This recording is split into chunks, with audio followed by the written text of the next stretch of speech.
ጤና ይስጥልን የተከበራችሁና የተወደዳችሁ የአስራት ቤተሰቦች ሰላምታችን በያላችሁበት ይድረሳችሁ እያልን የዕለቱን ዜናዎች ይዘንላችሁ ቀርበናል። መረጃዎቻችን ለበርካቶች እንዲደርስ ላይክ፣ ሼር እና ሰብስክራይብ እንድታደርጉ በአክብሮት እየጠየቅን አርዕስቶቹን በማስቀደም እንጀምራለን። የአማራ ፋኖ ብሔራዊ ንቅናቄ ሸዋ ጠቅላይ ግዛት አሳምነው እዝ በናዝሬት አቅራቢያ ጥቃት መክፈቱን ተከትሎ በከተማዋ ከፍተኛ ውጥረት መንገሱ ተሰማ። ነዋሪዎች በጊዜ ወደ ቤታቸው መግባት ጀምረዋል ያለው የአስራት የመረጃ ምንጭ በወዴድ አመራሮች ላይም ፍርሃት ነግሷል ብሏል። በከተማዋ የአማራ ተወላጆችን የማፈስ እንቅስቃሴውና ዘረፋውም ተባብሶ መቀጠሉ ተገልጿል። ተጨማሪውን ይዘናል።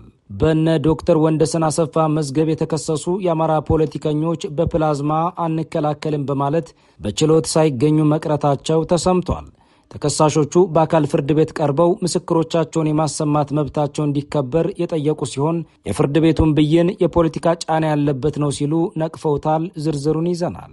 ህወሓት ዶክተር ደብረጽዮን ገብረ ሚካኤልን ፕሬዝዳንት አድርጎ መምረጡ ተገለጸ።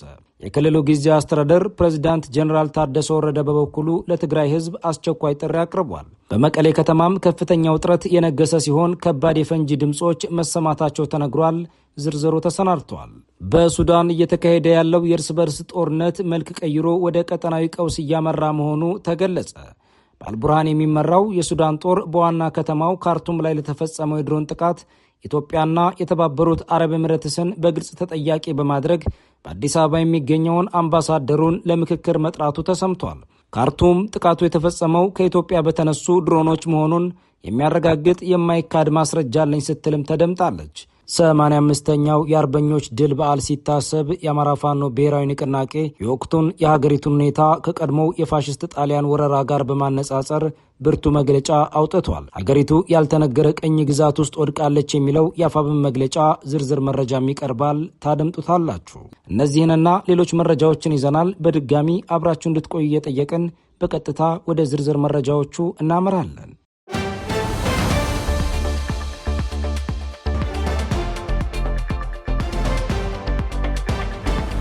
የአማራ ፋኖ ብሔራዊ ንቅናቄ ሸዋ ጠቅላይ ግዛት አሳምነው እዝ በናዝሬት አቅራቢያ ጥቃት መክፈቱን ተከትሎ በከተማዋ ከፍተኛ ውጥረት መንገሱ ተሰማ። ነዋሪዎች በጊዜ ወደ ቤታቸው መግባት ጀምረዋል ያለው የአስራት የመረጃ ምንጭ በወዴድ አመራሮች ላይም ፍርሃት ነግሷል ብሏል። በከተማዋ የአማራ ተወላጆችን የማፈስ እንቅስቃሴውና ዘረፋውም ተባብሶ መቀጠሉ ተገልጿል። ዝርዝሩ እንደሚከተለው ይቀርባል። በቅርቡ የፋኖ ኃይሎች ናዝሬት አቅራቢያ እየፈጸሙት ያለው ጥቃት ከተማዋ ውስጥ በሚገኙ የኦህዴድ አመራሮች ላይ ከፍተኛ ስጋት መፍጠሩ ተሰምቷል። የከተማዋ መደበኛ እንቅስቃሴ ከዚህ ቀደም በተለየ ሁኔታ መቀዛቀዝ እንደሚታይበት የገለጹ የመረጃ ምንጮች በተለይ የአገዛዙ አመራሮች ከፍተኛ ጥንቃቄ በማድረግ ላይ እንደሚገኙ ታውቋል። ከአሁን ፋኖ በከተማዋ የኦህዴድ መዋቅር ላይ ጥቃት ሊሰነዝር ይችላል የሚለው የኦህዴድ ስጋትም መጨመሩ ተሰምቷል። በውጤቱም ከተማዋ ውስጥ የሚገኙ የአማራ ተወላጆችን የማፈስ እንቅስቃሴው ተጠናክሮ ቀጥሏል ተብሏል። አገዛዙ በከተማዋ ውስጥ ያለን አማራ እንደ ስጋት የሚመለከት ሲሆን መረጃ ትሰጣላችሁ ወይንም ግንኙነት አላችሁ በሚል ሽፋን ወደ እስር ቤት ማጋዙን ቀጥሏል። ከተማዋ ውጥረት ውስጥ ባለችበት በዚህ ሰዓትም የብልጽግና ሰዎች መሬት በመቸብቸብ ስራ ላይ የተጠመዱ ሲሆን ይህም አገዛዙ ተስፋ የመቁረጡ አንዱ ማሳያ ሆኖ ቀርቧል። በእርግጥ ለኦህዴድ አመራሮች ዘረፋ አዲስ ነገር ባይሆንም አሁን በናዝሬት ጨምሮ በሌሎች ከተሞች የቀጠለው ዘረፋ ግን አስደንጋጭ ጭምር እንደሆነ ተመልክቷል። አገዛዙ በራሱ ደረጃ የሚያወጣቸው የዘረፋ ሪፖርቶች አገሪቱ ምን ያህል በቀውስ እየታመሰች እንደሆነ ያረጋገጡ ሲሆን ተጨማሪ ምርመራዎች እንዲደረጉም በመጠየቅ ላይ ነው። በሌላ በኩል ፋኖ በወለጋ አዋሳኝ አካባቢዎች የሚፈጽመው ጥቃት ተባብሶ የቀጠለ ሲሆን እነ ሽመልስ አብዲሳም ገበሬውን በግዳጅ ተሰለፍ የሚለውን ወታደራዊ ስልጠና ቀጥለዋል። ሰሞኑን በዚህ የግዳጅ ወታደራዊ ስልጠና ተሰማርተው ፋኖን የገጠሙ 16 ሰዎችም በዛው አካባቢ ወዲያውኑ መደምሰሳቸውን ከቦታው የተገኘው መረጃ አረጋግጧል።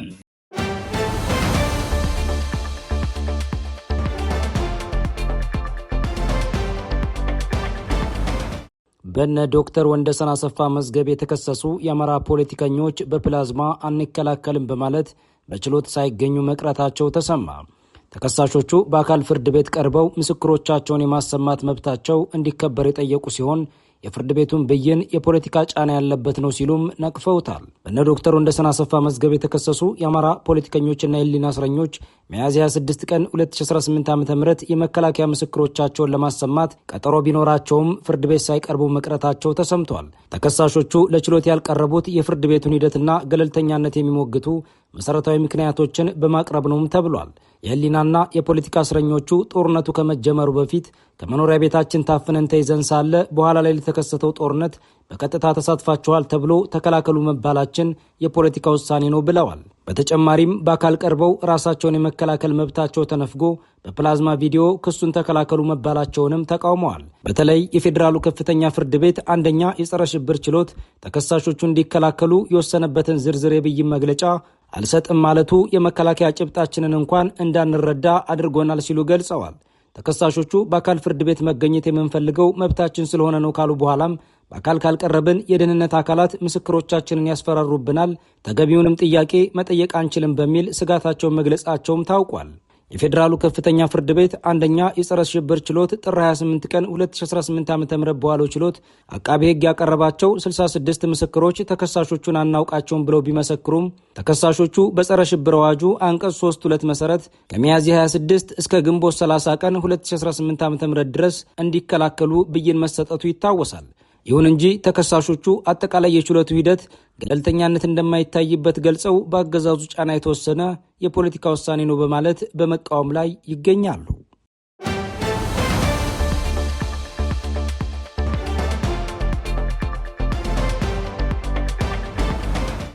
ህወሓት ዶክተር ደብረጽዮን ገብረ ሚካኤልን ፕሬዝዳንት አድርጎ መምረጡ ተገለጸ።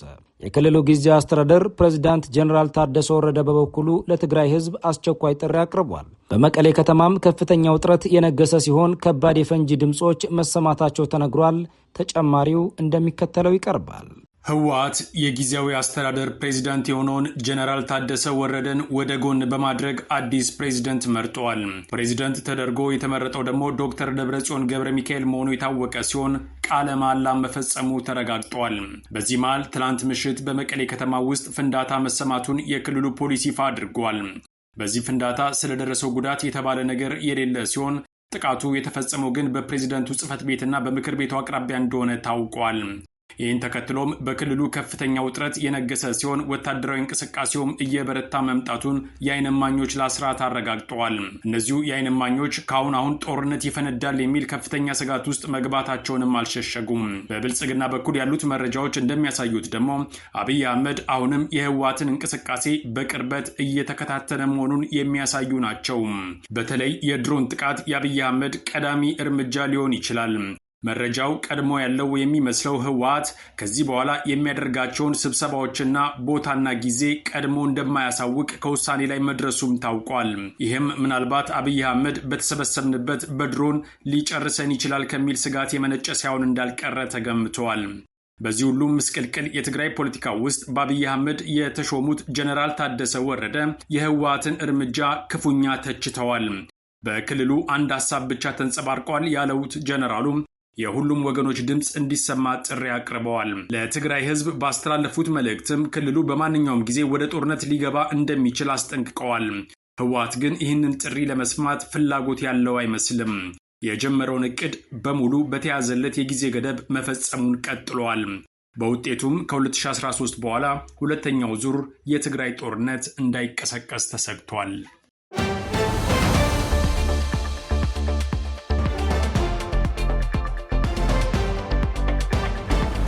ሚያዝያ 27 የጀግንነትና የሉዓላዊነት ተምሳሌት ቢሆንም አሁንም በሀገራችን ሌላ ጥቁር ፋሽዝም ነግሷል ሲል አፋብን ገለጸ። የአማራ ፋኖ ብሔራዊ ንቅናቄ የወቅቱን የሀገሪቱን ሁኔታ ከቀድሞ ፋሽስት ጣሊያን ወረራ ጋር በማነጻጸርም ብርቱ መግለጫ አውጥቷል። የአማራ ፋኖ ብሔራዊ ንቅናቄ አፋብን 85ኛውን የአርበኞች ድል በዓል ምክንያት በማድረግ በሰጠው መግለጫ ሀገሪቱ ያልተነገረ ቅኝ ግዛት ውስጥ ወድቃለች ብሏል። የወቅቱን የሀገሪቱን ሁኔታ ከቀድሞ የፋሽስት ጣሊያን ወረራ ጋር በማነጻጸርም የትግል ጥሪ አቅርቧል። አፋብን በመግለጫው ሚያዝያ 27 ቀን 1933 ዓ.ም 5 ዓመታት የፈጀው የፋሽስት ጣሊያን ወረራ በጀግኖች አርበኞች ተጋድሎ የተሸነፈበትና የኢትዮጵያ ሉዓላዊነት የተረጋገጠበት ታሪካዊ ቀን መሆኑንም አስታውሷል። ሆኖም ግን በአሁኑ ወቅት የብልጽግናው አገዛዝ የሀገሪቱን ሉዓላዊነት አሳልፎ ሰጥቷል ሲል ገልጿል። በመግለጫውም ላይ የአየር ኃይልን ጨምሮ ቁልፍ ተቋማት ለውጭ ኃይሎች መፈንጫ ሆነዋል፣ ሀገሪቱም ያልተነገረ የቅኝ ግዛት ውስጥ ወድቃለች ብሏል። አፋብን አክሎም አሁን ያለው አገዛዝ በአማራ ሕዝብ ላይ እየፈጸመ ያለው ድርጊት ጣሊያን በወረራ ዘመኑ ከፈጸመው ግፍ በብዙ ጥፍ የከፋና የዘር ማጥፋት ወንጀል ነው ሲልም ገልጾታል። ድርጅቱ በአሁኑ ወቅት እያካሄደ ያለው ትግልም ከቀድሞ አርበኞች የነጻነት ተጋድሎ ጋር ተመሳሳይ መሆኑን በመጥቀስ የአማራን ሕዝብ ሕልውና ለማስከበርና የኢትዮጵያን አንድነት ለመጠበቅ ከዘመኑ ጥቁር ፋሽስቶች ጋር እየተናነቀን እንገኛለን ብሏል። በመጨረሻም አፋብን የአርበኞች ቀንን ሲያከብር በአማራ ሕዝብ ላይ የተጋረጠውን የሕልውና አደጋ ለማስወገድና ማንኛውንም መስዋዕትነት በመክፈል ትግሉን በድል ለማጠናቀቅ ቃል በመግባት መሆኑንም በመግለጫው አረጋግጧል።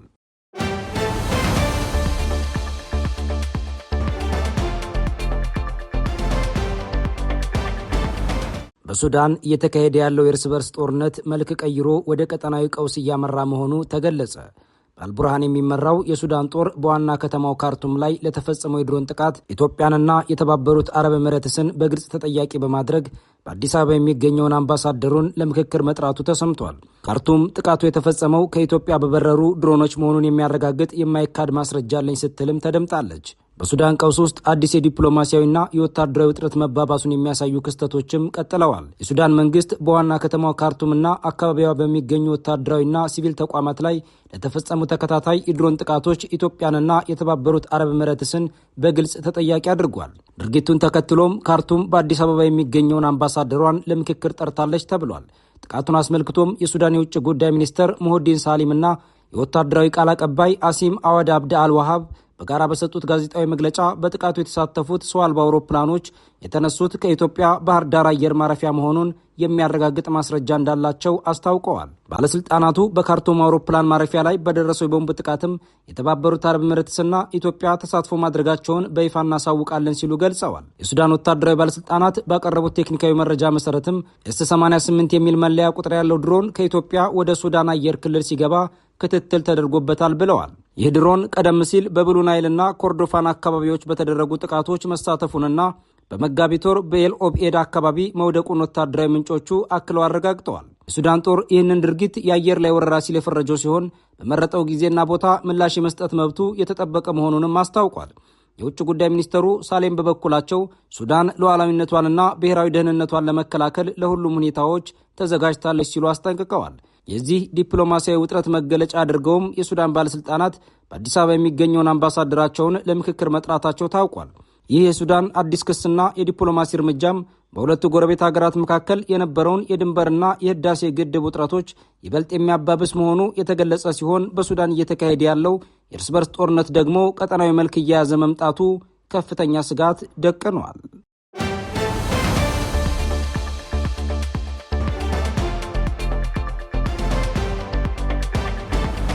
ክቡራትና ክቡራን ቤተሰቦቻችን ለዛሬ ሚያዝያ 27 2018 ዓ.ም የተሰናዱ መረጃዎቻችን የተከታተላችኋቸውን ይመስሉ ነበር። አብራችሁን ስለቆያችሁ ልባዊ ምስጋናችን ይድረሳችሁ እያልን በዚሁ እንሰናበታለን። አስራት ብሮድካስት ሰርቪስ